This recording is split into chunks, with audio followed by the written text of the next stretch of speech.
వైసీపీకి మరో big shock తగలనుందా? GVMC mayor పీఠం కూటమికి దక్కనుందా? కూటమి వైపే వైసీపీ కార్పొరేటర్లు ఉన్నారా? ఇప్పుడు ఇదే పొలిటికల్ సర్కిల్స్లో ఉత్కంఠ రేపుతోంది.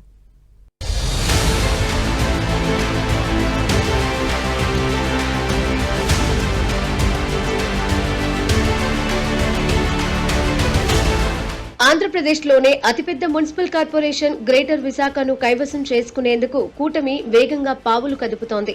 రాష్ట్రంలో అధికారం చేతులు మారిన వెంటనే మేయర్ హరివెంకట కుమారికి పదవీ గండం తప్పదనే ప్రచారం విస్తృతంగా జరిగింది. అయితే సవరించిన మున్సిపల్ చట్టం ప్రకారం అవిశ్వాస తీర్మానం పెట్టాలంటే కనీసం 4 ఏళ్ల గడువు పూర్తి కావాలి. ఇప్పుడు ఆ సమయం రానే వచ్చింది. ఆ గడువు మార్చి 18తో ముగిసింది. దీంతో కూటమి పార్టీలు ప్లాన్ ఆఫ్ యాక్షన్ ఇంప్లిమెంటేషన్ లోకి తెచ్చేశాయి. ఇప్పటికే వైసీపీ చేతిలో ఉన్న పలు మున్సిపాలిటీలు, కార్పొరేషన్లను ఎన్డీఏ పక్షాలు కైవసం చేసుకున్నాయి. ఇప్పుడు విశాఖ మేయర్ పీఠం వంతు వచ్చింది. దీంతో ఆమెను మేయర్ పీఠం నుంచి దింపేసి కూటమి సభ్యుడిని మేయర్ పీఠంపై కూర్చోబెట్టాలని భావిస్తున్నారు.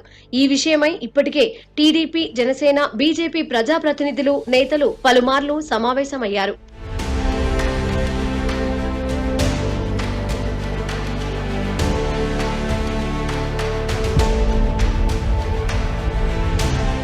జీవీఎంసీ ఎన్నికల సందర్భంగా 96వ వార్డు నుంచి పోటీ చేసిన పీలా శ్రీనివాసరావును టీడీపీ తమ మేయర్ అభ్యర్థిగా ప్రకటించింది. అయితే కార్పొరేషన్ ఎన్నికల్లో వైసీపీ విజయం సాధించడంతో వైసీపీకి చెందిన గొలగాని హరివెంకట కుమారి మేయర్ అయ్యారు.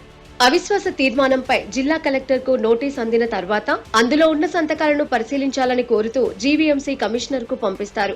కమిషనర్ ఒక్కో సభ్యుడి సంతకాన్ని పరిశీలించిన తర్వాత జిల్లా కలెక్టర్ కు నివేదిక పంపిస్తారు. తర్వాత జిల్లా కలెక్టర్ ఆదేశాల మేరకు మేయర్ పై అవిశ్వాస తీర్మానం కోసం కౌన్సిల్ సమావేశం ఏర్పాటు చేస్తారు. అవిశ్వాస తీర్మానానికి మద్దతుగా సభకు హాజరైన వారిలో మెజారిటీ సభ్యులు చేతులెత్తితే అవిశ్వాస తీర్మానం నెగ్గినట్టు అవుతుంది. అప్పుడు మేయర్ స్థానంలో ఉన్నవారు పదవిని వీడాల్సి ఉంటుంది. ఇదే విషయమై అమరావతి వెళ్లి కూటమి హైకమాండ్స్ తో మాట్లాడినట్లు విశాఖలో జోరుగా ప్రచారం జరుగుతోంది.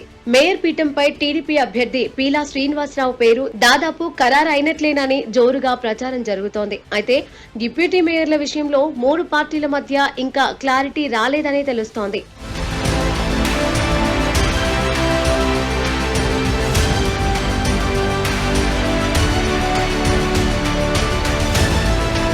ఈ నెల 19న అవిశ్వాస తీర్మానం ఇచ్చినా ఈ నెలాఖరులోగా కొత్త మేయర్ రావాలంటే చాలా తతంగమే ఉంది.